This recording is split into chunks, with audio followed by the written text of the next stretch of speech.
basically, the thing that I told you is that I don't see a difference between Christians and non-Christians. Yeah. It was completely night and day there.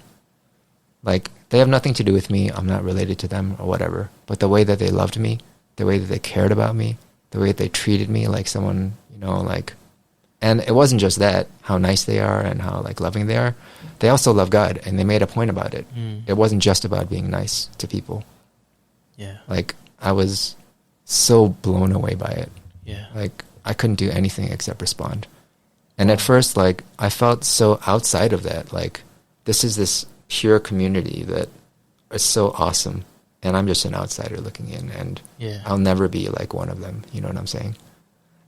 But the way that they welcomed me, like, they said, you are one of us. It truly is like that, you know, logo, like, you belong. Yeah. Like, it's a place where you belong. It really was. They genuinely, like, cared about me. It wasn't an act. It wasn't like, you should do these things when people come and whatever. Yeah. They really did. And it was nothing like it. I haven't found anything like it since, honestly. Man. But it really rocked my world, the love of Christ. And you gotta live it, you gotta love it. Testimony goes on and on and on. It's magnetic, it's prophetic, it's got stories being told. Welcome back to the Jesus Magnet. I'm your host, Joel, and today we've got Pediahong on the podcast today. Peter is from the States. He is an American, and he's been living in Thailand for 16 years, him and his wife, Lydia, and he's one of the first missionaries I met here in Thailand, and it's just great to have you on the show, Peter. And I'm stoked to get to know you a little bit better, because I see you every week at church and the men's group that you run, and you're doing these incredible things throughout the week. Your son has definitely sort of latched on to your generous spirit and let me borrow his drone for the weekend, which was awesome. And I hope my bribing of New Zealand chocolate worked. oh, for sure. So, yeah. How you doing, Peter? Thanks for coming on the show. I'm doing good. Thanks for having me. Yeah. It's been a good morning so far. Good start to your day. Yeah, I'm quite excited to have you on the show, particularly because sometimes you can kind of disciple and walk with people for a long time. I know I haven't actually known you too long, but I've got friends of mine that they don't know my story. They don't know how I came to know Christ. They don't, know that kind of deeper part of me. And what I like about this particularly, and I mentioned this the other night, that sharing your testimony with a friend, it sort of supercharges that relationship. Like after this, it will be like I've known you for years, because I know your backstory. I know why you're here. I know your heart for this place. I know your heart for people. Right. That's the great thing about these testimonies. So I'm like really keen to hear your story, and awesome. Because I've been trying to get to know people while we've been, because that's the hard part about moving countries. Is all of a sudden you don't know anyone, right? And you kind of miss that. So this is my favorite thing about this job. That's good, man. Yeah. I mean, I really resonate with that, because I think it's in Revelation, and it talks about how there's so many challenges coming the believer's way, but they overcome by the blood first of Jesus, and then also by the word of their testimony. Yeah. So I think it's really powerful, our story.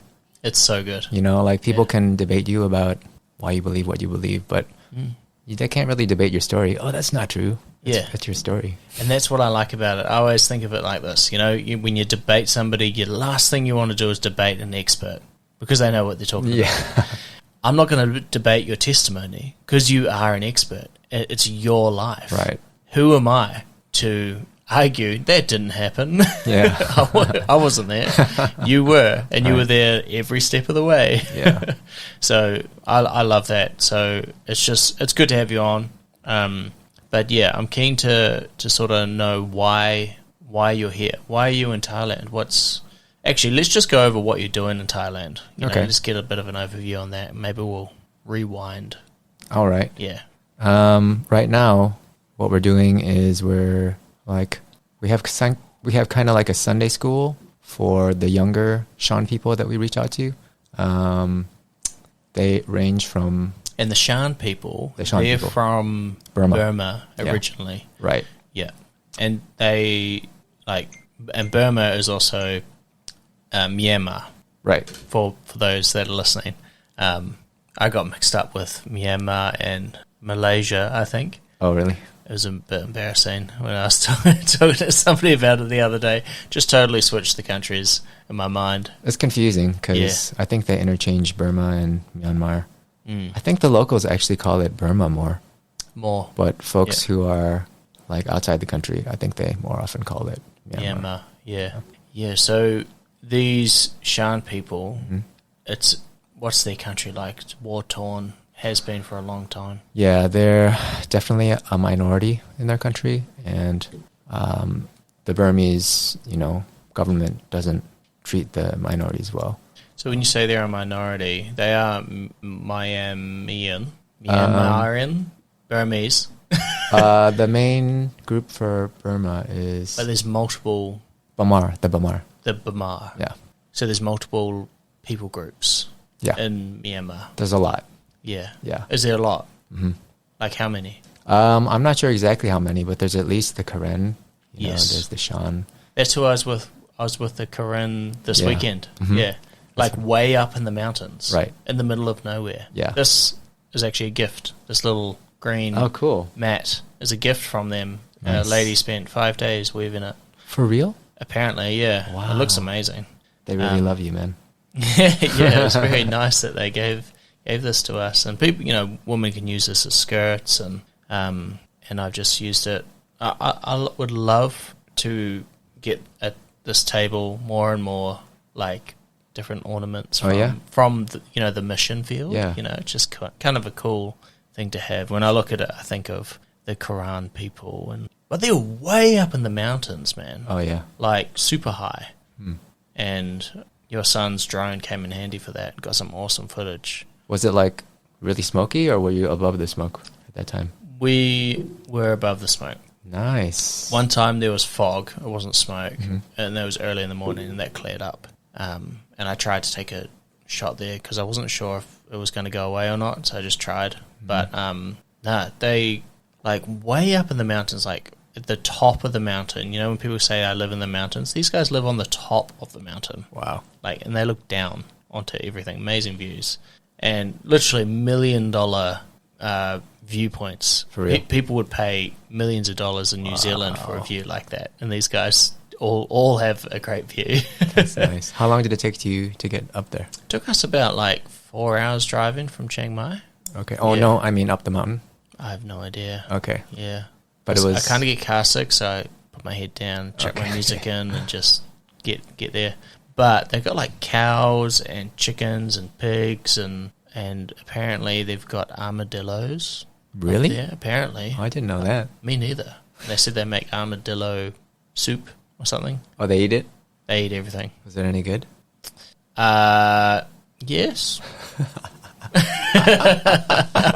Your expression says it all. Yeah. No, it wasn't too bad.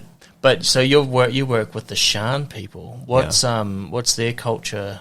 How does that differ? What makes a Shan person sort of a Shan person? What really sticks out? What sticks out to me is, the other hill tribes like Karen, Lahu, and others, they seem super distinct in their culture, and the way they do things and their language. You know what I'm saying? From Thai or from Burmese. However, the Shan are very, very closely tied to Thai people. Their language, their culture, their religion, Buddhism. Yeah, I think they're even stronger Buddhists than Thai are. Their monks are highly esteemed.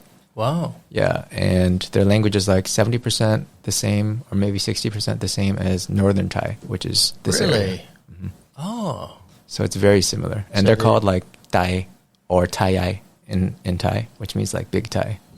Wow. Yeah. Well, that's interesting. So they're definitely obviously intermingled over the centuries, and their languages have crossed over. Oh, I think they both come from the same source. Yeah. And I see. Yeah. And they've sort of just parted right over hundreds of years, thousands of years probably. Yeah. Man, oh, interesting. And you're doing Sunday school with these people. Are they open to Christianity with teaching that? You know, like how? And that's a good question. We'll get there afterwards. But like, how do you actually approach them about Christianity and not be rude about, you know, saying that their Buddhist faith is wrong? Right. The thing is, I think most folks, they'll go in through the route of, especially if you're an English speaker, through the route of English, and you can teach English, right? Yeah. And English, praise God, is like a marketable skill, and it's a good commodity for people. They want to have it. They want to learn English. That is a great tool to use to kind of have an inlet. Yeah. But I think it's good to, one, like, have integrity, and don't just use that as an excuse. You know what I'm saying? Like, if you're not a good teacher and you don't try to do a good job, but your main goal is to be there and to share the gospel, and so you sacrifice that, like the English teaching, in order to share the gospel, right? I think you're being a bad witness. Oh, true. You know what I'm saying? Like, you should do both. Like, do what you say you're going to do. Like, be an English teacher, do a good job, and also share the love of Christ, of course, and share the gospel, share the good news. So right away when we went to the camp that we're working with, we asked them, like, right away, the head guy, find the head guy is a good idea. And we told them, like, we also want to share. We know that you want, like, someone to teach English to your kids. That's why we came. But we also want to share with them what we believe is, like, the best thing in life, and we want to share it with them. We're not going to force them, like, to change or anything, but we just want to share that. Is that okay? Yeah. And he looked at us, and, like, he was totally okay with it. Wow. Totally fine with it, yeah. He's aware that when you're saying the best thing in life, you're not talking about food or anything. He's aware that you're talking about something spiritual. We said it, yeah. We said we're going to share about Jesus. Yeah. Yeah, and, about what we believe. Cool. Oh, yeah. Wow. And how have they received that well? Like, have you got conversions and got success there? It's pretty tricky. So we went there, and, like, there was no problem at all with us doing that, teaching English and also teaching the Bible, Bible stories, sharing the gospel, taking as much opportunity as we can to just show love. No resistance at all. They really were okay with it. And we even went, like, Christmas parties and did certain events. And we also want to invite the adults too. We don't want it to just be, just for the kids. Yeah. Yeah. So, like, building relationships with their parents too. So something that's kind of a little complicated is that their children are raised in Thailand. Some of them are not born here, but they're raised in Thailand. So they all speak Thai, and that's how they operate. I see. Right? So we don't really know much Shan. It's a little harder to communicate with the parents for that reason. Okay. They can speak, they can get by, but it's not their main language. Yeah. So there can be a little bit of a language barrier. The language barrier between you and the parents. And the parents, yeah. Okay. But you and the kids, it's pretty good. Right. Especially your wife, she can speak Thai, can't she? Yeah, she's like really good. Really good, yeah. Yeah. Some people say that she sounds like a local. Wow. Which is cool. Yeah. Yeah, because, usually we have an accent. Yeah. Yeah. That's pretty impressive. Yeah. So, for the first, I don't know how many years, a lot of years, like, they're very, very open. And in fact, if you share the gospel and you ask them who wants to believe, almost all will raise their hands. Wow. But that doesn't mean you need to understand the culture. Oh, okay. It's the same as Thai, actually. It's very polite, and it's very, like, they'll kind of go with it. Yeah. And they don't want to offend, like, the teacher. They really want to, show kindness. That doesn't mean... It's a hard one to... Yes. How do you actually know that they want, like... How do you distinguish authenticity when they're just super polite? I think it has to do with follow-up. Oh, yeah. You know what I'm saying? Yeah. Like, do you want to join a study? Do you want to continue to know? Yeah. And then you'll find out. Yeah. And they're like, oh, no, thank you. Yeah. Right. Okay. Wow. So, yeah. Well, have you had a good follow-up? It's probably the best question then. Well, we've tried, but there's too much resistance. It is very strong culturally. It's interesting. Like, everything with Thai and with Shan people, the culture, the way that they've grown up, their identity, it's very Buddhist. And it doesn't mean it's, like, strong religious Buddhist, but culturally, the things that you do, go Well, to... they say that if you're Thai, you're Buddhist. Exactly. I mean, these guys are Shan, but it would be, like you said that it's almost a more revered religion of Buddhism than it is in Thailand. Like the Shan people have a almost hardcore Buddhist nature. So, yeah, I can see that would be a really hard people group to create disciples of Christ. What about just like, have you ever talked to like an Indian before, and when you say, would you like to become a Christian and accept Jesus, they sort of add Jesus to their religion. Oh, I've heard about that. And then they don't sacrifice, like, because they've got many, many, many gods. Mm-hmm. Is the Shan people like that they might accept Christ and believe in Christ, but also believe in Buddhism? Have you got any of that? I think so. I think that's more of like a mental thing. So they would say things like, things that they've learned, I think, in university, just like us. Every religion is the same, you know? And so I will accept what you have to say, along with every other religion. Right, yeah. You know, everything is valid, equally valid. That's a really difficult one to navigate as a missionary. Yeah. Yeah. And you said one thing that was really cool when I first met you. Thais or Shan, be the same. They don't care how much you love until they see how much you care, or something like that. They don't care how much you know. Is it how much you know? Yeah, they don't care how much you know until they know how much you care. Right, yeah. So it would be the same. You just got to actually develop that friendship, that relationship. Yeah. And be authentic with that, so that when you're saying stuff that's Jesus is the way, they know you're telling them because you care about them. Right. You're not telling them to be a good missionary, but you're doing it to be a good friend. Right. Exactly. It's not like you're trying to win an argument, or even you're trying to get them to do religious like things just at face value. You know what I'm saying? Yeah. You don't want, our desire, hopefully, is not to just make them do things that are like religious, you know, actions, religious, like in that cubbyhole of religion. You know, it's more like of a whole life focus. It's more like value, meaning, hope, love, all those things. True. Yeah. That's so interesting. Yeah. Yeah. So you've been working with the same village for a few years now, or? I think it's been about 15. I said the same village for 15 years. Well, it's not actually, it's a little complicated. So these are migrant workers. So basically, they will be hired for construction. They're cheaper than Thai workers too. So most of the construction that you see going on, it will be done by this people group, Shan. Really? Wow. Yeah, that's the default. There's some exceptions, I think, but mostly it's them. They're cheap. They're cheap labor. It's like... Why? Because they're not citizens, and they're doing like okay. that kind of work that's down and dirty. You know what I'm saying? So they can kind of, you can get away with paying them a lot less because they've got nothing else. They can't get. So they're probably paid cash, are they? Most of the time. I don't know exactly how they're paid, but probably it sounds right. Yeah. Yeah. Wow. Yeah. So just to continue, that was the way that it was for a long time. A lot of resistance, but we're trying to seek God. Like, do you want us to do something new? Is there a different approach that'll work better? It seemed like he's just saying, be faithful. You know, you sow the seeds. I'm the one who does the work, not you. Yeah, Bible does say that. Yeah. You know, our job's basically just to be his mouth. Right. Or hands and feet. Yeah. But we're not the ones that make things grow. Right. He is. Mm-hmm. Amen. Yeah. So, yeah, we just try to be faithful. Eventually, one of the older guys, you might have met him at church. His name is Gang. He's like 22 now. He just came up to us after a Bible study, and he said, I want to be a Christian. Wow. And we were shocked. And at first, I didn't believe it. I was like, is he just being polite, or what's going on? Yeah. You know what I'm saying? So you were in the village, or he was at church?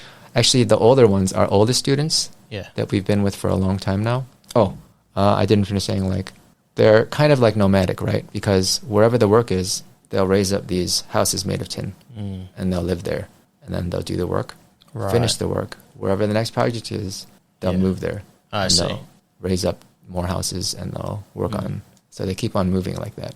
Right, okay. So it's hard for them to... Their surroundings aren't, like, fixed. And also, I think their friends and their school friends and for the kids, in their community also is not fixed. Wow. So what we did was we followed around the guy who we originally made contact with. And wherever he goes, and a lot of people come with him, you know what I'm saying? I see, yeah. That's where we usually go.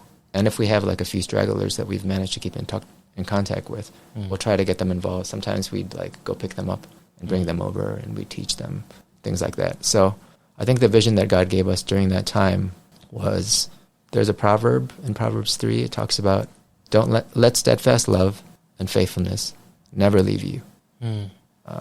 Bind them around your neck and write them on the tablet of your heart. And I feel like that's so close to my own personal testimony. Like, there's not a doubt that that's what God's vision is for us. So steadfast love and faithfulness, like, as much as we can, we'll try to be in these guys' lives, even though they keep on moving and there's nothing permanent for them. We want them to somehow sense, not that we're the constant in their life, but God's love is like pursuing them wherever they go, Yeah. So you said you've been with these guys for 15 years. Have you had the ability to, you said you got this one guy, he comes up to you, he's authentic, and he goes, I want to be a Christian. Yeah. So, and you said he's the main guy? Oh, no, he's not the main guy. Oh, he's not the main guy. He's the nephew of the main guy, actually. Oh, right, okay. Yeah. Now, him doing that, is there any sort of resilience from his family members that are around him? That's got to be something like, I can imagine if my brother said, I want to be a Buddhist, there would be resistance from me. It'd be like, I'd question it and be, why? And, you shouldn't do that, coming if I try to put myself in those shoes. Right. Is there similar? That's exactly what happened. And that's what I was trying to get to, but I was going roundabout. Yeah. No, it was me. I was just, taking the roundabout way. Yeah, exactly that. Don, which is the main guy, and his wife and like their family, they were fine with it before, but as soon as their nephew turned, you could sense they're not really happy with it. Oh. Now, they don't say things directly to us. Of course. But just like interactions and things that they would talk to Gang about. And of course, he would talk with us too. Yeah. And, we wouldn't be like, oh, they're just wrong. You should don't listen to them. They're still your caretakers. Like, that's right. Still respect them, honor them. And how old's this boy? He's, I think, 22 now. Yeah. So that means when he was baptized. Oh, that's cool. Yeah. He was baptized. He was the first baptism at Victory Church. Really? Yeah. Wow. Pastor awesome. Shan. That's cool. Yeah. Yeah, so they had a lot of questions and, pretty resistant because, yeah, it's like you're saying exactly. Like the culture, the things you do, the values that you hold in a lot of ways, like it's kind of like a betrayal. Yeah. And then all the events that your family goes to, all these festivals and all these things, like maybe you go, but like your heart is not in it, or it becomes not a part of your identity anymore. Yeah, because religion is so closely tied to identity. Even in the Christian faith, you are a son of God, you are a daughter of God. Your identity of your very being changes, that you take off the old nature and you are a new creation, a new nature.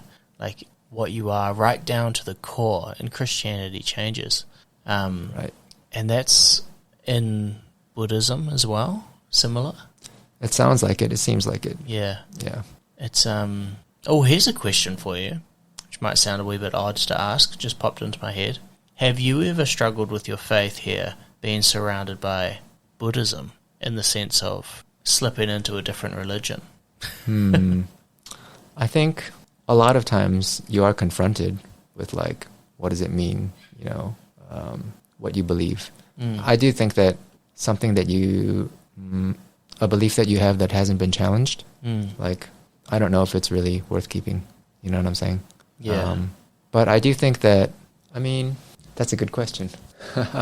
I think in terms of culture, in terms of family, not really challenging, because for my cultural upbringing, which is Korean American, there were certain things that we do as well. Like, there's honoring of ancestors, and they have like food and they have like photos, and I don't think there was incense. Kind of like a little altar sort of thing. Kind of. There was like bowing down and like worshiping, that kind of thing. Wow.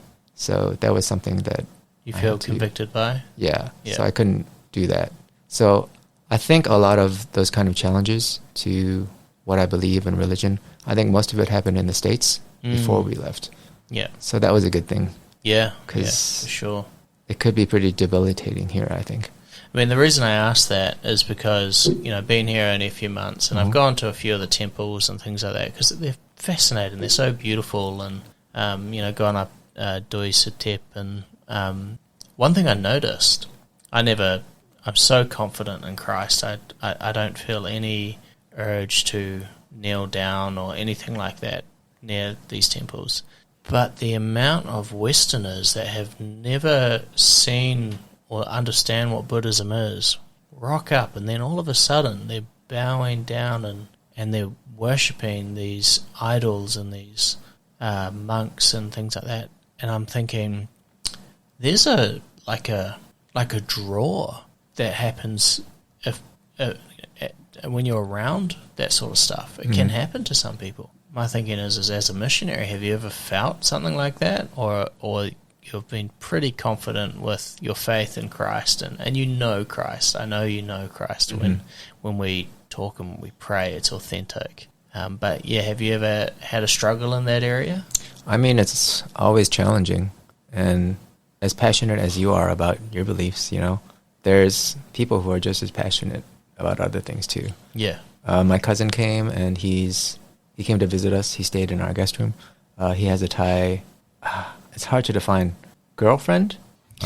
Girlfriend, question mark? Well, Maybe. he's divorced now. Okay. And yeah, he's like seeing her, and he's kind of like, it seems like he wants to be with her, but we're not sure if it's something that he's going to commit to. Okay. That kind of thing. Yeah. So we talked to her, and she shared some things that are, pretty personal and pretty deep about her life. She went through some really hard times, really difficult. Yeah. And so it opened up like this opportunity to share about times that I've been through too that were really difficult for me. And I also shared like, what got me through, which is Jesus. Yeah, yeah. And so I was able to share that with her and say how like he was really there for me through his people. Yeah. Like the way that they...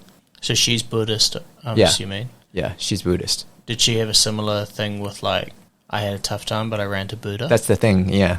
So I shared about that and how powerful it was to me personally. And she to run acknowledged... to Christ. Yeah. Just to clarify for our listeners. Right, yeah. And she also said, like, during that time, oh, that's great. And she's like... And during my time when I was doing that, I started reading a lot of Buddha and writing. I think she wrote, like, almost like a book. Wow. Yeah. And so she totally refuted me. And, I was like, okay. I didn't even mean it as an argument. I'm just sharing, like... As in, like, she was saying that you're wrong. Like, just was like... She didn't say that. But basically she's saying... In the Thai way. I don't know what her motives polite. are, but Yeah. it seemed like kind of like a... Thais have got to be the worst debaters I can imagine because they're so polite. Yeah. I think it was more of like just a response, Okay. Like, this is so personal for you and powerful for you. And she's like, equally, this is powerful for me, and this is what brought me through. And I was like, okay. Yeah. Yep. I didn't try to debate or argue with her. Yeah. Well, that's probably the right thing to do, because if you do start to get into anything heated, which I can imagine would be rather difficult to do with a Thai, because they would just remain calm and not ever want to... Which, man, the West can learn a thing or two for that patience. That you don't want to leave a bad taste in somebody's mouth after you've been talking about Christianity. Right. Sometimes when I've made mistakes in the past and I've been talking about my Christian faith with a friend that doesn't believe, and it kind of gets on the you're sort of proving that Christ is real and through apologetics and things like that. Even if you've got good arguments, you're pulling them down as a person. Like, you're not showing the love. Like you're going, I win this and you lose this. Right. Therefore, you suck and I don't. Yeah. That's basically how they feel at the end. I think so. Even if what you're saying is true. Yeah. Above all else would be love first. Yeah. Would you say? I think so, yeah. Like, it starts to degrade into just, like, who's right and who's wrong. Yeah. But even in the Word, like it says, when you tell the truth, which you should, it's the truth in love, right? Yeah. And even Jesus in like the whole book of John, they're always saying Jesus, full of grace and truth. And I'm like, So did why you does say it even the book of Jesus? John? Sorry, the book of John. Yeah, the book of John. Or even Jesus in the book of John. Yeah. Sorry. Yeah. Like Jesus full of grace and truth. And so, of course, he's the truth, the way, and the life, right? Yeah. But it always says grace and truth. And even in like approaching people, and I think the best way to share the gospel, not as a method or anything, but like, I think it really is more, what do you call it? More organic than just like spewing out like the truth, the knowledge, you know? Yeah. It really is like, because it says, does it say like what leads people to repentance? You know, it says what leads people to repentance is the kindness of God. Kindness leads to repentance. Yeah. Like, it wasn't like, you are, Yeah. you know? What do they say? Change. Don't expect change and then acceptance. Yeah. Accept. Come as you are. Accept. And then let the Holy Spirit do its work. Right. People, when they encounter Christ, when it says you're a new creation, like from the inside out, it happens from your core. Like, you're not doing it. It's the Holy Spirit in you. That's why I believe in God so much, because it was something else within me. It's not, I haven't brainwashed myself. In one sense I have, you know, I've washed my brain. It was dirty and filthy. Now it's washed and cleaned. Amen. Yeah. But the idea of us thinking that it's all in our head, it can't be. Right. Because my heart has never been so light after finding Christ. It was so heavy, you know, Yeah. a heavy heart, that word. And I think we have this heavy heart before you find Christ. And you don't even realize what you're pulling around, what you're dragging around with you. These Buddhist people, would you think that they feel that same weight? I'm not sure. Or do you think that they feel that, what do they say, enlightenment that they're trying to get? Does that actually give that same feeling, or is it just Jesus in your experience as a missionary here? I think, at least from what I've experienced or people I've asked, which might not represent the whole, but it does seem like and feel like from the people that I've talked to, it really is not that strongly rooted in them. It kind of is just motions that they go through. It probably is similar to like Christians in the U.S. or other places. Do you mean that heaviness? No, I mean, it's a lack of that heaviness. It's a lack of the depth. It's kind of like just surface level. I'm going to do these things just because that's the way that it's done. You know what I'm saying? Right, yeah. Like for us, it would be go to church. If you live in the Bible sure. Belt in America, you know, do certain things, Christmas, Easter, you know, those kind of things. Kind of like obligations, I guess.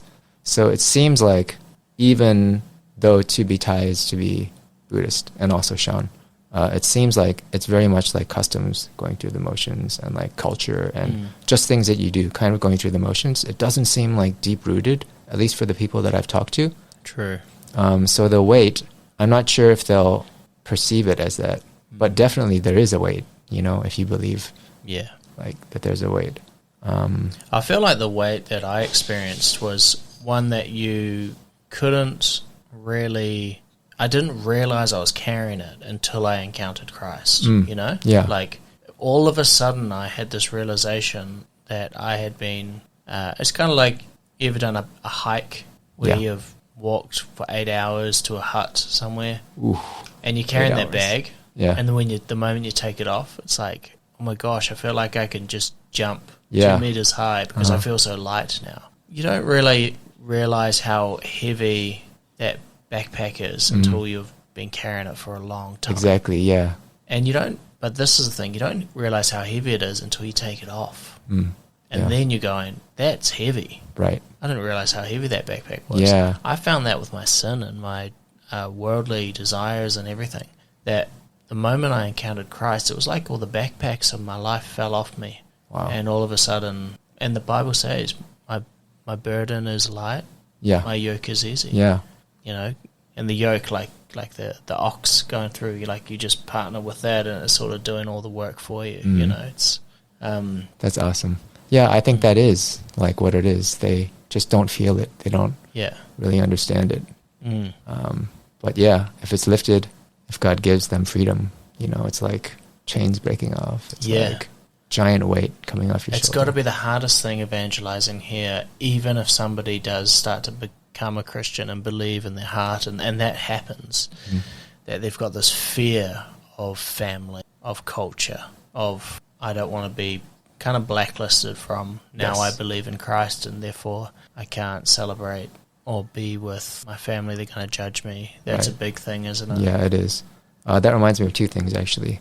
One is that, yeah, fear is definitely a big thing. And you can see it if you notice, like, the Thai people and also Shan people, they love, like, horror films. Really? Yeah, you should see some of their commercials for their, like, ghost, you know, like, films and stuff like that. They love it. And if you go with them, like, at night, you know, in your car, giving them a ride there somewhere or something, they're deathly afraid of the dark. They're really afraid of ghosts and, like, spirits. That's so interesting. Yeah. So it's very... it's Thai very people interesting. are afraid of spirits. They have more of, like, I think they have more of an understanding of the spirit world than... Oh, for sure. like you and I think. I mean, I'm afraid of horror movies. I got this rule, like, I will watch horror movies that are about monsters and werewolves and vampires or whatever. The moment it gets into, like, possession, where you've got somebody that's their head's twisting around or whatever, or they're levitating, it's kind of my line. Because, I mean, when I was in Papua New Guinea, I saw that stuff. I've had this girl that wanted to share her testimony on the podcast. I knew she was a little spiritually needing God a bit more. Yeah. She was very zealous for Christ, but there was definitely some, dare I say it, demons in her that you could kind of sense something was off. Yeah. It's a process. In my studio in New Zealand, I had her manifest. No way. Screaming at me with different voices. And I had my other co-host at the time with me. You recorded it?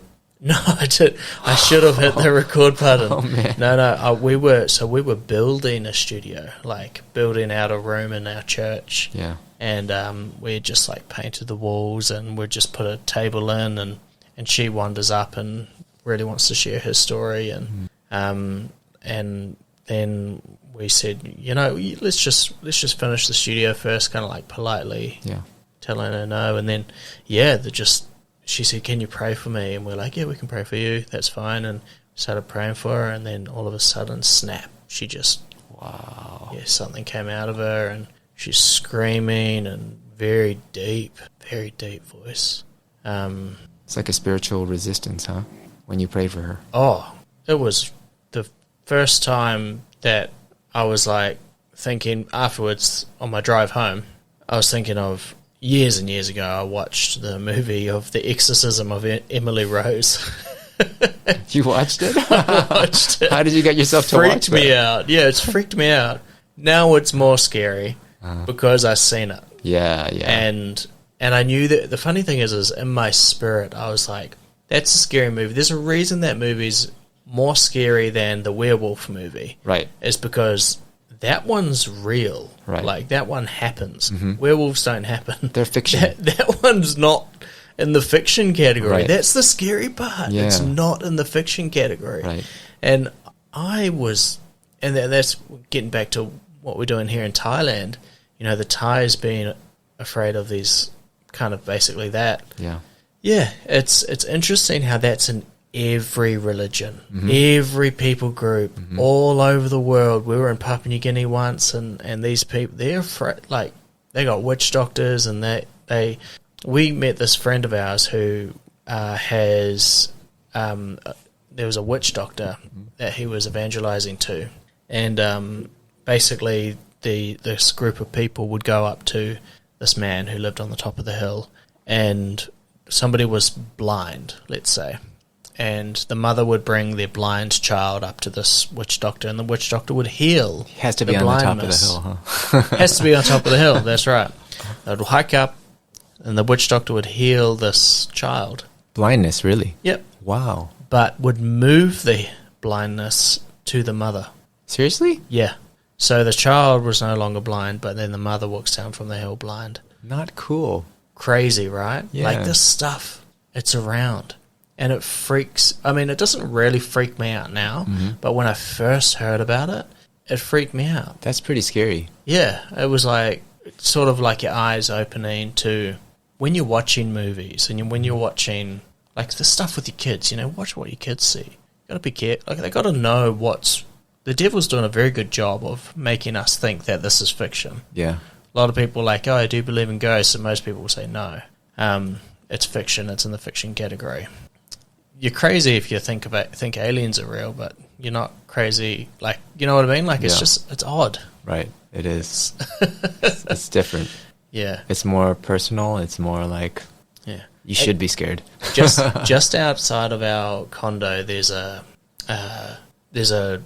monument place where people go and they light incense, and there's all these statues of Buddhism things, and I walked down there to go check it out, and there's this massive black statue with fangs coming out of its mouth and demonic wings. Wow. And I'm like, I couldn't draw anything more demonic if I tried.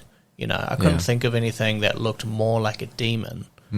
And they're worshipping this. Interesting. Yeah. Why would you worship something like that? Well, that's the question. It's fear, I guess. I understand why, if I was a demon, like Lucifer, you know, he wanted to be like God. What does it mean to be like God? All of creation worships God. That's what it is to be like God. Yeah. If you can't he wanted to be above God, which means God has to worship him, right? But if you can't get God to worship him, let's get things that look like God, his image and his likeness. Let's get that to worship me, and it'll be like I'm above God. That's what I believe Lucifer's mindset is.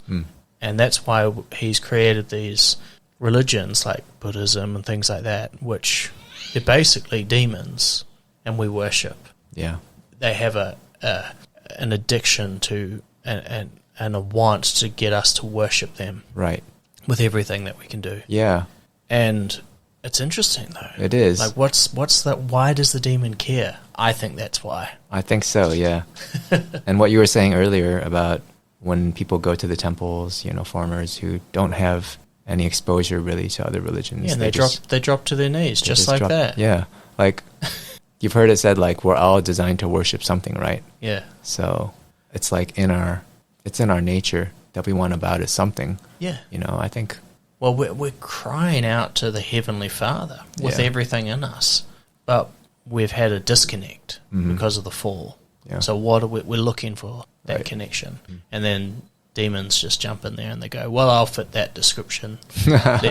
Bow down and worship me." And it's, man, they're so hungry for it, and it's amazing being in a country that's a bit different than the Western countries. Like I've been to the States. New Zealand is very similar in a lot of ways. So we're extraordinarily westernized.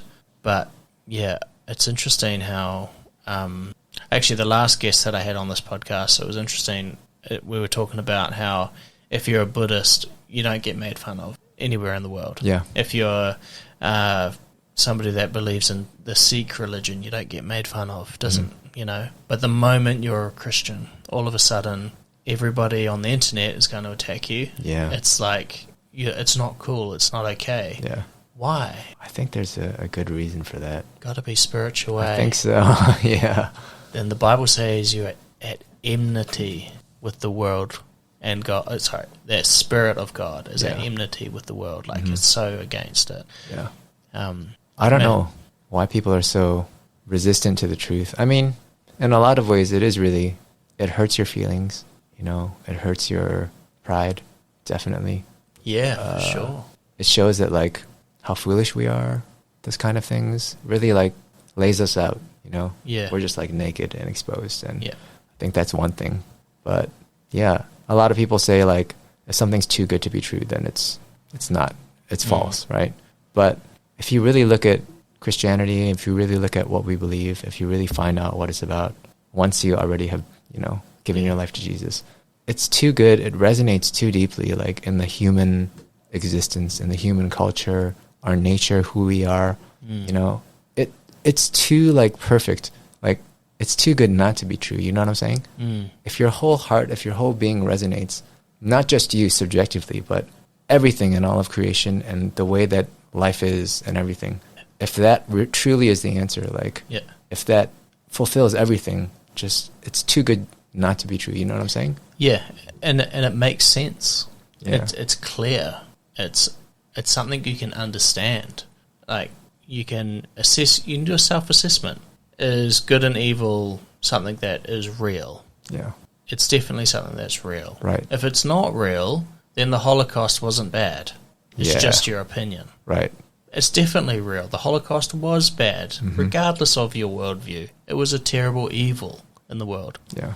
So good and evil definitely exists. And, well, even the fact that evil exists, that means good must. And then you just assess yourself. Am I good? Am I a good person? Then you go, all right, have I lied? Yes. Have I stolen? Yes. Have I, looked at somebody with lust? Yes. Oh, great. I'm a lying, thieving, adulterous at heart. Yeah. Just like that. Have you heard of Ray Comfort? Yeah, he's a New Zealander. Yeah. Yeah. You just reminded me of him just now. Yeah, I'm using his lines, yeah. And it's just like, all of a sudden, in 5 seconds flat, you're not a good person. Yeah, You're right. acknowledging good and evil are real. Therefore, if good and evil are real, even though they're not a tangible thing, like you can't put good in a bottle and do an experiment on it. It's something that's outside of matter. So that means there has to be something outside of space, time, matter, and that's this thing that we call justice, love, Right. joy, all of that Hope. is hope. These are not things you can place inside bottles and not things that you can hold and carry. Yeah, that really resonates with the passage. I think it's in 2 Corinthians, but whenever I read that, I was like, wow, that is so perfectly said. It says, the things that we see are only temporary. But the things that we don't see, like the things you just named, Yeah, justice. they're eternal. They are. You know what I'm saying? They 100% are eternal. How is it ever supposed to disappear? It can't. And they matter like the most to us if we really understand. Yeah. You know? And it's just choosing to think like not shallow, but deeper. Right. I'm choosing to think about this. And then I truly believe, so anybody listening to this, if you choose to start thinking about this stuff, you will find Christ. Because that, people think that religious people like Christians, the crazy Christians, that they're the ones that don't think. They're just brainwashed and they've just believe in whoever. No. Most Christians are extraordinarily well thought out. The reason they know they believe because it's been something that they've basically, or for me anyway, I've followed logic where it leads. And I've found Jesus. That's cool. But talking on the flip side to Buddhism, people that believe in Buddhism, they already believe in the spiritual, right? Yeah. That's not something you need to convince. Right. Yeah. For Gang, actually, we talked about fear, but also you also brought up family, right? And I think for him, while he was with his uncle and his aunt, who are Don, the head of the construction crew. Oh yeah. He felt kind of rejected, I guess, by them. Oh. And because of this choice to follow Christ. It was actually before that. Oh. He felt like he didn't have family. First of all, his dad left his family, and I think he's in Burma now. Right. His mom was visiting sometimes, very often actually, and she's very nice, and he loved her a lot. She loved him a lot too. She was on the back of the motorcycle of Don, his wife, and it was right next to our house actually. She made that U-turn, and a truck just rammed into them, and she died. So we went to her funeral with him and everything, and he was he's alone. He has no family. Whoa. So he began to say, because we kept meeting with him, and he didn't feel accepted by his aunt and his uncle. They kept on pestering him. I'm sure a lot of it was just natural, you need to be responsible, you need to be an adult. But he felt ostracized from them, and he had no family. So he would tell us, you guys are our family, and I feel like in my family. He would post photos on Facebook and stuff. And Wow. it's like, we hope we're not offending, the Yeah. caretakers too at the same time. But really, I think a big part is like he felt accepted. He felt like we're family to him, That's the goal of a Christian, is to just connect on that deep level, and then when you do share the gospel, it has to be out of an authentic heart. You're not trying to win anything. You're doing it because you love them. Yeah. Like, you would tell me, if you were a good doctor, you would tell me if I had cancer. Right. And you're doing it because you care about me. Yeah. Right? Being a Christian is the same thing. Like, if hey, you're sick, but I have the cure. Let's just do this. Right. And that's what Christianity is. But you're telling them because you love them. Right. But you have to show that you love them first. Yeah. Otherwise, if I were to... Actually, the vaccine was a pretty big one. People that took the vaccine and then people that were saying that you're going to get sick because of it didn't want to hear it because it wasn't really done in love. I'm not saying either side is right. But it was a pretty good example of showing... even if you've got the right intentions, if you think somebody's sick and dying because of something, you need to share it in the right way. You can't just say that they're going to be sick and die and have a heart attack. You can't just say that. You have to say, I love and care about you, because it created so much division worldwide in so many families. Yeah, yeah. Some people got the vaccine, some people didn't. Honestly, it caused more damage. The issue caused more damage around the world than the actual virus. I've got so many people in New Zealand that don't talk to half their family now. Still? Oh, yeah. Oh, that's bad. It's crazy. So one of my friends, his daughter just died from cancer, and one of the other daughters wasn't talking to the whole family because they chose to not get the vaccine or get the vaccine. I can't remember. And it wasn't until the funeral that they kind of recollected. It was, soul destroying. It really is. Yeah. But I think sharing Christianity is the same thing. Like, you've got to, that's why we as Christians need to step up and show so much love before sharing anything. Yeah. Just love with everything. Right. And that's people are going to want to know what you think. Yeah. After that. They're actually going to want to know. They're going to be like, what is that? Like, why do you care so much? Like, that's going to resonate?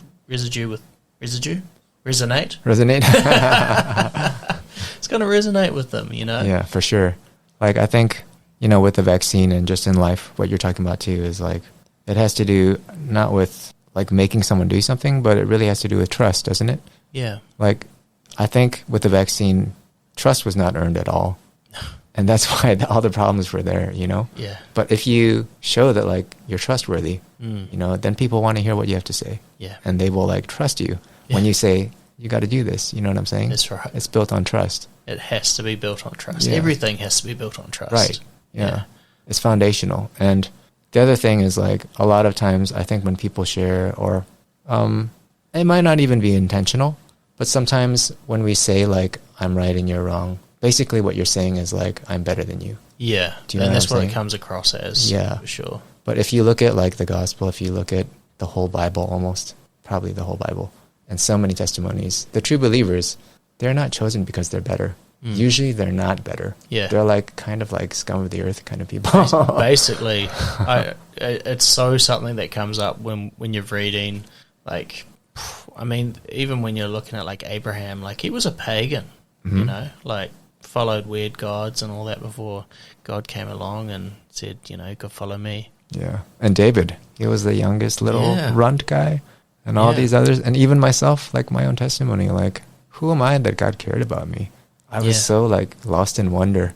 I need to, like, get back to that place of wonder again because, thinking I'm a big missionary or whatever, it really is all by grace when it comes down to it. It's so God. Yeah. Every time. I think we need to constantly reevaluate ourselves and be like, all right, am I viewing myself, like, now that I'm chosen by the King of Kings and the Lord of Lords, does that build me up? And the pride in me? I hope not. Hopefully it builds humility because you don't deserve any of it. Yeah, it's true. It's so true. Yeah, what is your testimony? Is it long? It depends how we approach it, but I could give a. Yeah, should we do it? Sure, yeah. All right, you were born at a young age. Oh, well, maybe not that. Well, I'm Korean American, Yep. so I think for the majority of Korean Americans, you will grow up going to a church. Yeah. It's very cultural. So I guess I'm a cultural Christian in a way, from the beginning at least. So your parents are Christians and Well, they're church going. They were church going. church going, okay. Yeah. Even though they did the altar sort of thing. I think they did that at first, but they gave it up eventually. Yeah. Yeah. But yeah, it's very cultural to do that. That's where your community is. Mm. That's where all the, like hanging out and just friendships. Yeah. Usually that's where it begins, at the church. And so I think that's a good thing in a lot of ways. But I didn't really see a difference. Like, I wasn't analyzing like actively, like as a kid, but I did notice like there's no difference between people in the church and the way they act and the things they do, especially toward me, and people outside the church. It's exactly the same. Yeah, wow. No Interesting. difference. You know what I'm saying? Yeah. So In the sense of like people are all people, or you just like people in church were sleeping around, people in the world were sleeping around. well, I didn't know that as a kid. Oh yeah, true. You're a child, But just like language and like attitudes, Yeah. and those kind of things. Yeah. You know what I'm saying? Yeah. So I didn't really notice any difference. So I wasn't like, I would say I was a Christian, but it was just all cultural. It's not like a strongly held belief. It's not like, it didn't have any heart to it. Like love the Lord your God with all your heart, all your soul, and all your mind. It was way far from that.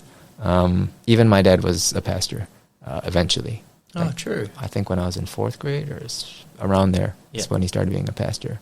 The way he was so strict with me, though, and the way that he disciplined me is it's very Asian, the way he does it, but there's no love in it at all. How does he do it? Smack you over the head with a math book?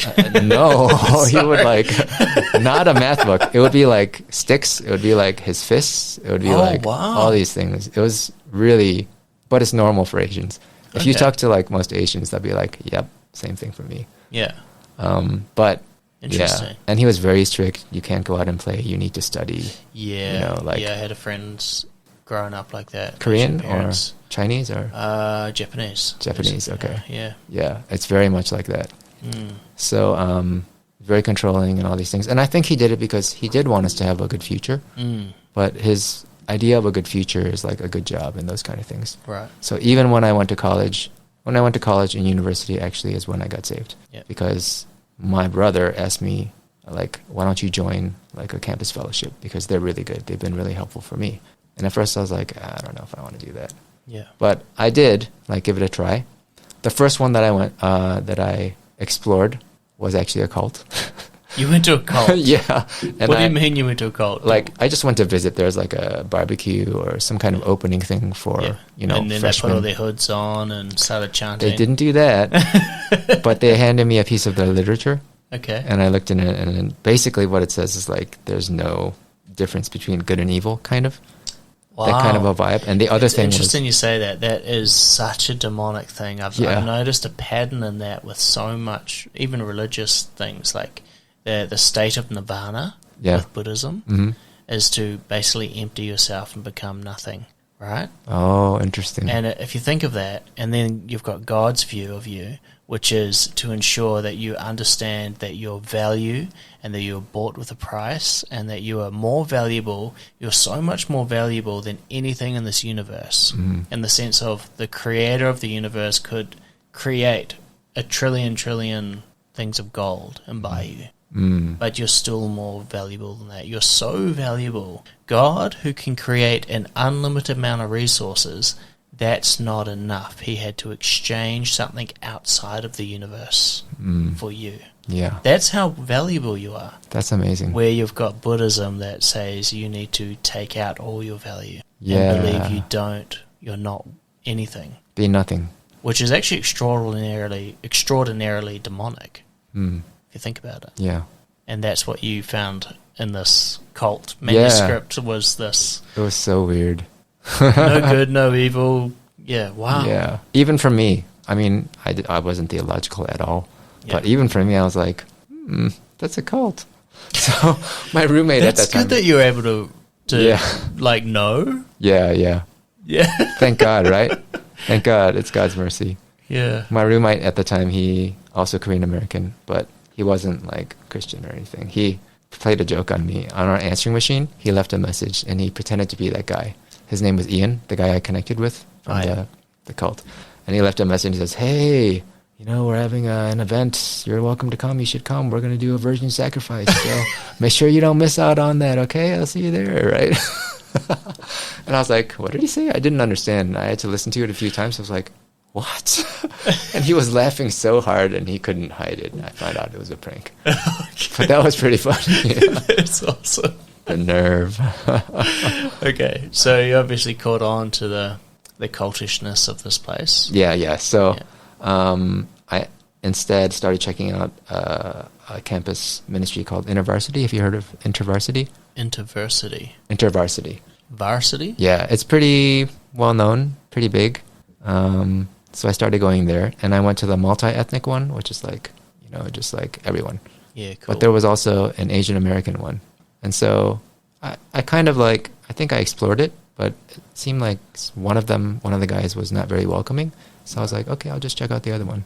And I liked it. It was very good. I was going to go there. But my roommate said someone invited him, and he said, "I'm not going to the Asian American one unless you go there." Oh, wow. And so I was like, okay. So I started going there, and that's where I got saved. True. Yeah. Oh, that's awesome. That's really cool. So when you say you got saved, you got to explore that a little bit more. What happened? Well, basically, the thing that I told you is that I don't see a difference between Christians and non-Christians. Yeah. It was completely night and day there. Like, they have nothing to do with me. I'm not related to them or whatever. But the way that they loved me, the way that they cared about me, the way that they treated me like someone, and it wasn't just that, how nice they are and how, like, loving they are. They also love God, and they made a point about it. It wasn't just about being nice to people. Yeah. Like, I was so blown away by it. Yeah. Like, I couldn't do anything except respond. And at first, like, I felt so outside of that. Like, this is this pure community that is so awesome. And I'm just an outsider looking in, and I'll never be like one of them. You know what I'm saying? But the way that they welcomed me, like, they said, "You are one of us." It truly is like that, logo, like, you belong. Yeah. Like, it's a place where you belong. It really was. They genuinely, like, cared about me. It wasn't an act. It wasn't like you should do these things when people come and whatever. Yeah. They really did. And it was nothing like it. I haven't found anything like it since, honestly. Man. But it really rocked my world, the love of Christ. And I believe he uses, as his hands and feet, extensions, people. He uses people. He fills them. And you will experience the love of God through these people tangibly. And that's what I want to be like. That's why I'm here. Wow. That's awesome. I kind of thought, I just assumed that you might have bumped into a YWAMer and they brought you along to something and got saved that way. Just being a YWAMer. YWAM came later. Yeah. It was. So how old were you when you got saved? So that was, I guess, my first year, after my freshman year in college. So 19, 18? Yeah. Yeah. Nice. That's when I got saved. It was Awesome. amazing. And how old are you now? Like 22? Yeah. 46. 46. Man, you got some good genes, eh? If you didn't have that little bit of grey coming through with the beard, man, you could definitely pass for like a 20-year-old. I could shave it off. I could have done it today. Yeah, I'd be doing that if I had genes like you. Man, I got the opposite. I'm 30 and people think I'm 40. No, man, you look good. Thanks. Yeah. No, it's totally cool. You obviously lived in Thailand a long time. You have to say stuff like that to remain polite. Yeah. No, man. I say it like it is now. Thanks. There is one thing that I could share about my testimony. In high school, it was a good high school. They had a course called Great Books. What? Sorry? Great Books. Great Books. Yeah. Okay. So I took it in, I think it's philosophy, basically. So the main premise of the course is, like, what is the meaning of life, or how do we be happy, And they classify books in, I think it was about 3 ways. One is, like, how-to books, and you just read them for instruction, and they never change. They're just face value. Like, teaches you, like, how to do this, how to cook, how to make a dish, or whatever, those kind of books. And then there's books that are like entertainment. They're like giving you a story, and they're also very good too. They're, mostly entertainment, I guess. And then there's the great books, and the great books are so amazing that like every time you read them, depending where you are and what you've learned in life, they will grow with you. And there's something new for you to read, and it will be like, that's the great book. You know what I'm saying? Yeah. So I think that was like philosophy and different kinds of things that are more weighty. And I think actually it can contain like fiction also, because there's fiction that's pretty deep. Yeah, sure. Yeah. But anyway, a lot of philosophy books. We read a lot of things, and actually they included the Bible, which is amazing. It's a good school. Yeah. So we're exploring all of these different things, and then at the end we're told like you should share what you have learned out of it. Like, is there one thing that you believe, or a bunch of things? Like, what do you have? So at the end, I said, like, after questioning my friends and my relatives and even church people and other things and reading a bunch of different things, like, there's a lot of things that I gravitated toward, but even at the end of that, and I still wasn't Christian yet, I said, like, it makes the most sense. It's the answer that I'm going to go with. And she said, like, at the end of the course, I want you to do this. You're going to write a letter to yourself and say, these are the things that I hope you've done with the knowledge that you've gained from this course. Like, what is your follow-through with what you've learned? What are you going to do about it? Like, you're going to go deeper in these things? You found, like, some kind of answer to what is the meaning of life or what will make you happy. So follow through. Write yourself a letter in a year, and I'll send it to you. So we all wrote ourselves a letter, and I said, like, all these different things. I don't remember exactly what they were, but a year later, when I got it, was after I got saved. Wow. And it was like, I was weeping when I read it because it all came true, and it was all God. Oh, that's awesome. It was awesome. Yeah. So your teacher, lecturer, she sent it to you after a year? She sent it to us exactly a year after we sent it, yeah. That's cool. It's a pretty cool course, right? Yeah, it's really cool. Man, that's so interesting. Yeah. So you've got this awesome journey that you've had over the last, 20-odd years. And now you're in Thailand, you're working with the Shan people. You've been doing it for like 15, 16 years, which is pretty awesome. What do you see sort of happening over the next short-term missions for you and Lydia? Short-term? Yeah. Like, you're going to continue working with the Shan people, or is God sort of leaning you towards something a little different? Or, I mean, you are going back to the States soon for 5 weeks, but yeah. I think the vision is to stay, like, doing what we're doing, to stay faithful. Like I shared the vision, like, steadfast love and faithfulness. So as long as God leaves the door open, which he has for 15 years, which to me is shocking because they're nomadic, they move around all the time. Yeah. Sometimes we couldn't find, like, exactly where they are, but he let the connection remain, like the doors were open all the time. So as long as he leaves those open, I believe that's our calling for life. Oh, wow. Yeah, and unless he, calls us strongly elsewhere and really is very convincing, he would have to be very convincing. Yeah. Like for you, he gave you like multiple signs. It would have to be like that. It was very, very convincing. For sure, Yeah. But I believe that's the call that he's given us. So to do that and not be fooled by, decoys that are saying, do this, do that, whatever. Yeah. At the same time, we do have a heart for, God gave me a heart particularly for North Koreans. They're very unique in their situation, and he opened a door actually I think it's been every year except during COVID. There's a group that comes, they're doing a school in Busan, Korea, but they're North Koreans, like either fresh from there, escaped, or having been there for a while. Some of them are even like born and raised in South Korea, but they were from North Korea. Wow. And there's a ministry for them, and it's called the School of Restoration. Yeah. And so they come, and Lydia has volunteered. Lydia is a good teacher, by the way. I'm not a very good English teacher, honestly. But she did her second degree at PIAP. Oh, yeah. So she's got a master's in teaching English. So that's why I believe she's has integrity as a teacher. And I love that. I think we make a great team. Awesome. Like, she has a lot of strengths that I don't have. And I think I have some strengths that she doesn't.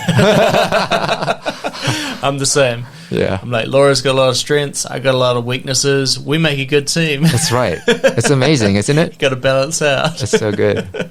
But yeah, so they come once a year, and we'll teach them English for, I think it's like 5-6 weeks.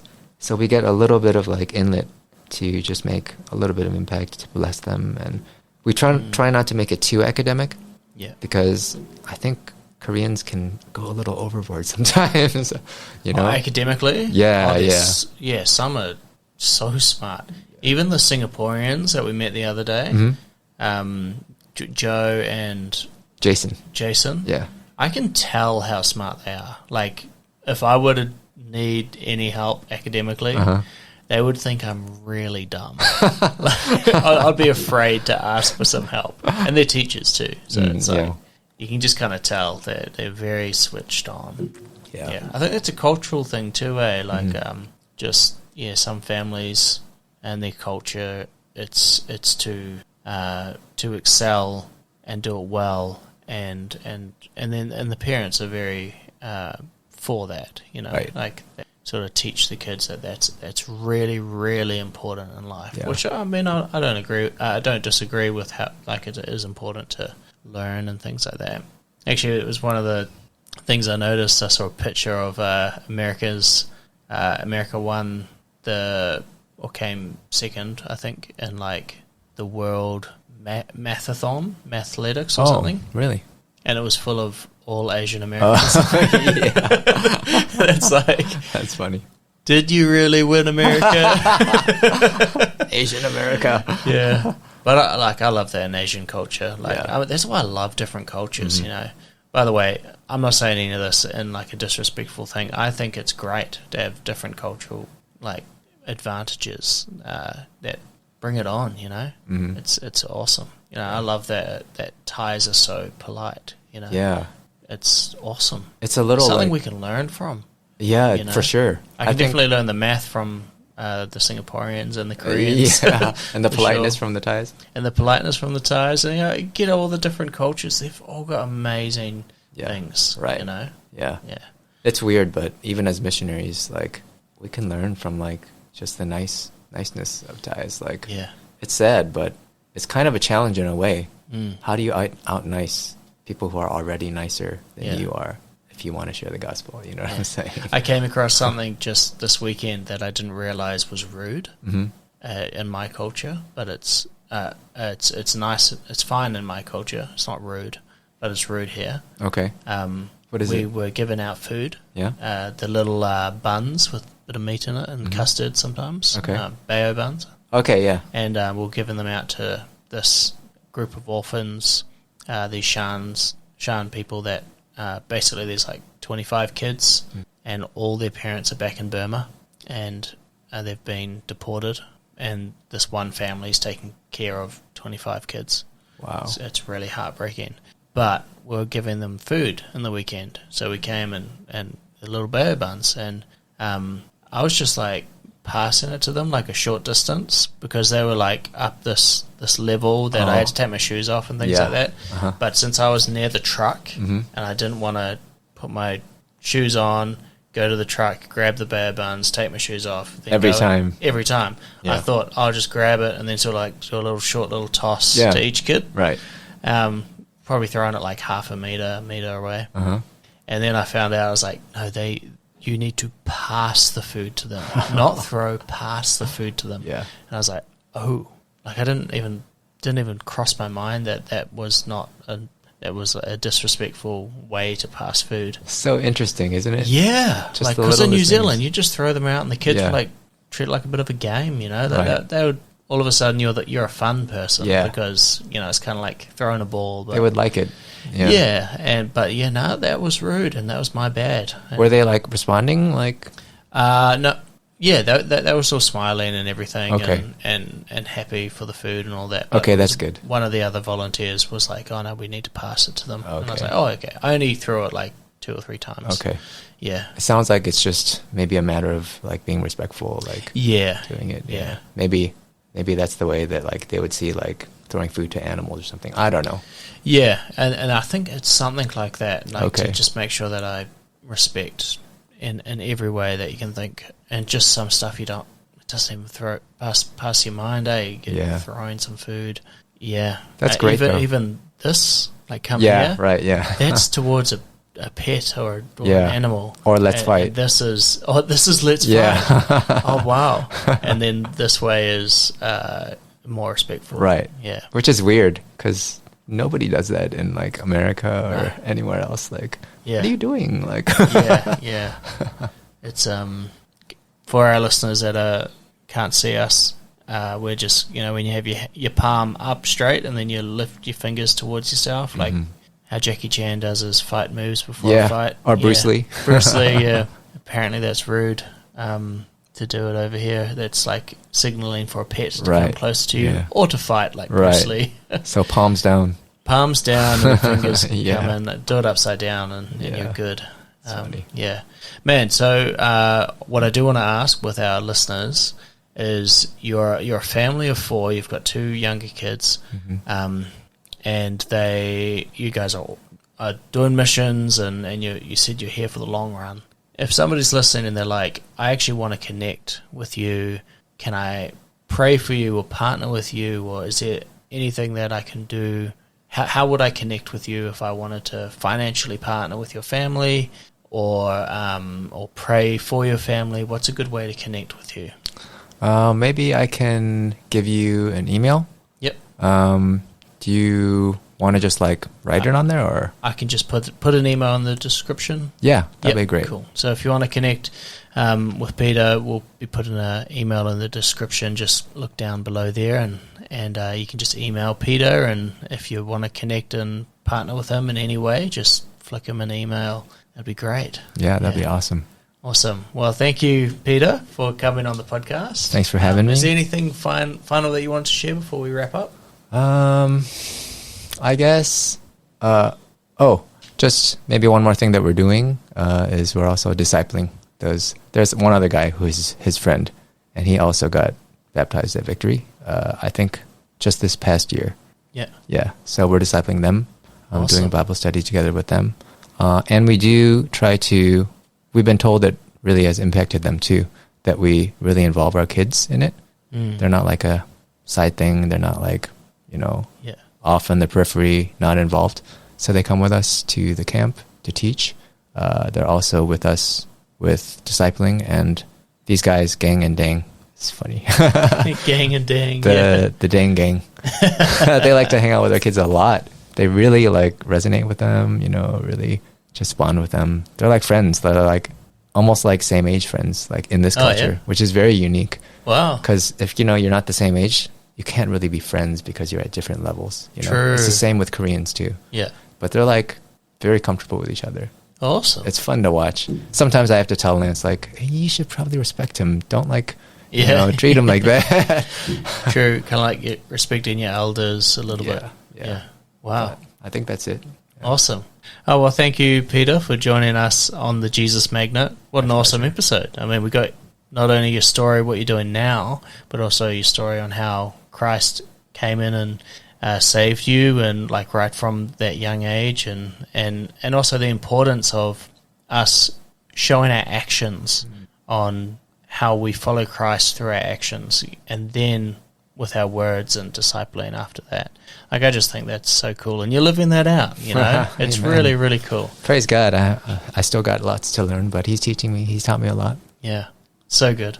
Awesome. Well, thank you, Peter, for joining us on the Jesus Magnet podcast, and hope you guys enjoyed this episode. Thanks for listening to this episode of the Jesus Magnet podcast. If you enjoyed this, make sure that you connect with us. Find us on Facebook, on Instagram, and if you want to support us, be a member of our coffee club, Jesus Magnet Coffee Club. See you next time on the Jesus Magnet.